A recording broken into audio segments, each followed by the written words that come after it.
Hi, my name is Emma Machado, and I'm your host for today's podcast. I'm here with my dad, Chris Machado, and today we are talking about the social problems rooted in our trade school gap. I know you recently launched a nationwide school using AI, VR, and Bay hands-on training. Tell us about your thinking behind this, why you did it. Obviously, there was a hole or a gap in something that made you want to do this. So tell us a little bit about that. Absolutely. As you reflect back on life, going through school, whether it be grade school, junior high, high school, and off to college, there are many similarities to the structures of all of these levels of education.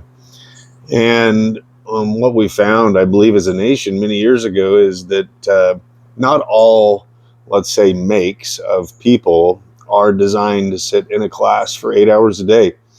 Not to mention the need for so many different types of careers across the nation, aside just from the professional setting. And so what we thought is, hey, listen, let's come in there, let's reorganize, really assess what we have as the future comes. We've got our youth is a little bit different as we were different from our parents and our grandparents. Life obviously molds us and transforms us into the people we are, who depend on the things, devices.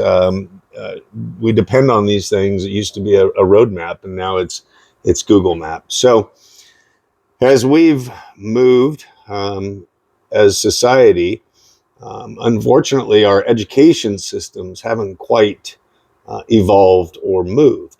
And so what we did was we thought, hey, let's make this cool. We brought in artificial intelligence as a source of theoretical information. We brought in virtual reality simulations because we feel that this generation is so privy to devices in general. It started off with remote, with controllers, right? And then it moved into cell phones and laptops and cell phones, and we've become so device dependent. And unfortunately, our streets across the nation aren't as safe as they once were. So kids just aren't out playing as they were, and they're a little more attracted to the video games. So we thought we'd bring in virtual reality simulations, which would also fill the gap from the classroom to the actual performing of the task or job that these kids are learning. So we kind of fill that gap of nerves through the simulation. Thereafter, immediately down to the Bay training hands-on. So the time from the theoretical education, the delivery of that, to the time they're actually in the Bay is, 15, 20, could be closer to 45 minutes if we're dealing with any of our safety modules, of course. They're a little more extensive. But they're down in the Bay. They're applying the theoretical education that's been delivered, whether it be from a laptop or a textbook, thereafter into a virtual reality simulation, and then, of course, performed on a professional level down in the automotive Bay. Thereafter, of course, as we all know, we can educate our youth, but that isn't necessarily that jewel that we've created under the pressures of college. That is now forming. We understand that jewel is still a little bit rough around the edges. That jewel needs to be polished. What we as a company understand is we know that most youth don't understand how to communicate because they've been dealing with devices that communicate for them. We also understand that our youth does not understand how to communicate ethically. Sometimes they're speaking and embellishing the story. Sometimes they're speaking just, maybe it's not even truthful. And more importantly, financial literacy is something that this country is lacking. And these kids need to understand the concept of money, how money works, but more importantly, how much a brake job, let's say, quote unquote, what is that worth? And how hard do you have to work to afford a brake job on your vehicle? So just simple concepts like that are then formed and delivered on and through a vehicle of compassion, a vehicle of transparency. And so we kind of pour love into these kids. We let them understand that they are more valuable than maybe they even think. And through that reality hub, which is the fourth quadrant, we then communicate ethically about the theoretical information that was delivered from AI, VR, and Bay training. So yeah, super cool. Just looking forward to seeing how many lives we can change. So I know that they have we talked about this, they don't really push trade school on the kids anymore. Would you say that if you were 18 with all the AI technology going on, what would you do? Even having the knowledge now, what would you do? Would you do the AI training school, or would you go to a college? Yeah, and so it's interesting. This AI concept is inevitable. It's going to become inherently, challenging for a certain level of jobs.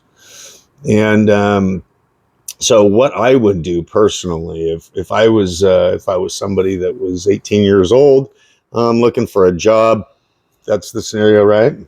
Yeah. Okay. 18 years old, looking for a job.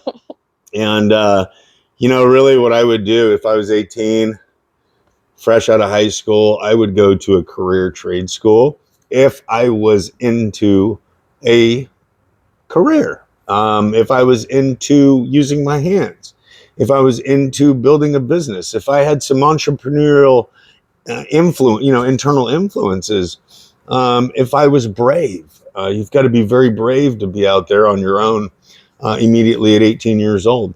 But yeah, I personally today, with the unknown, AI is existing, it's a variable. And the unknown is what percentage of our jobs in the nation are going to be taken literally by AI. So, I think it's something massive. I think it's closer to about 50% of the jobs, almost even into that 60 percentile. Unfortunately, I do.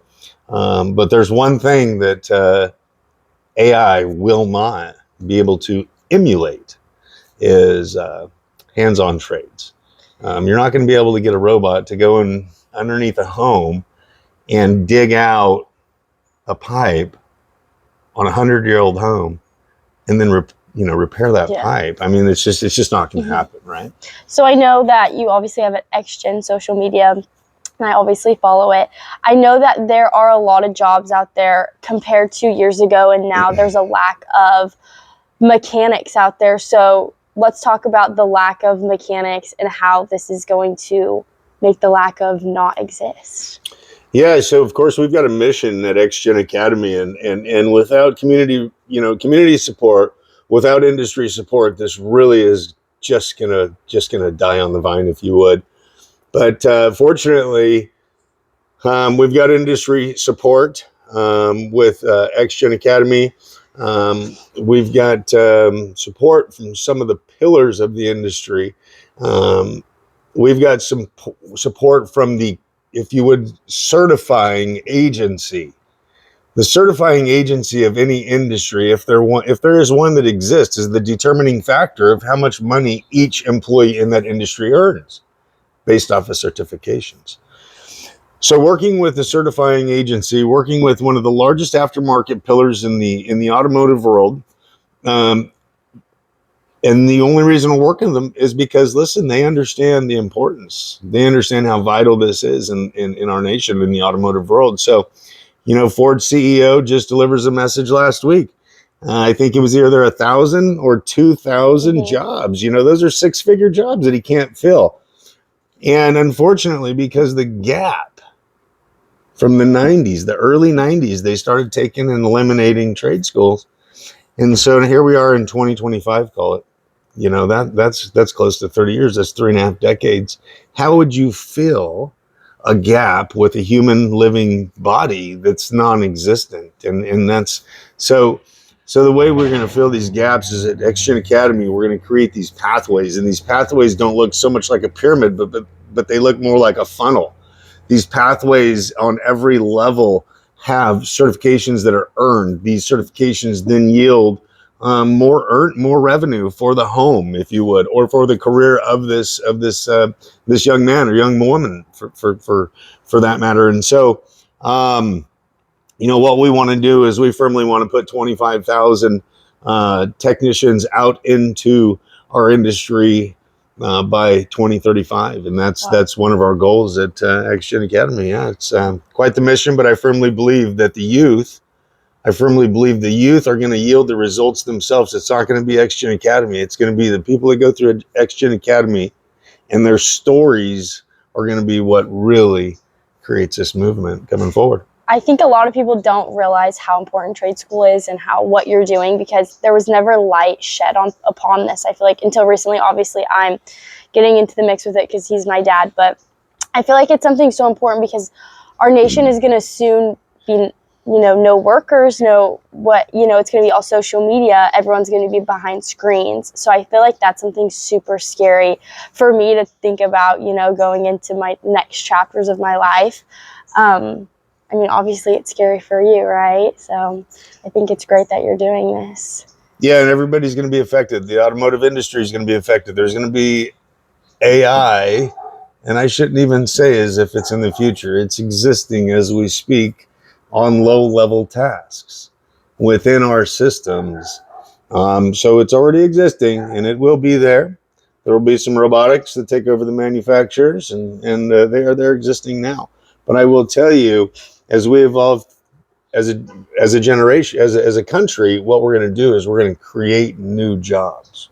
And so as an education system, what we have to do is be able to see forward so that we can provide the education that's needed as a nation. Wow.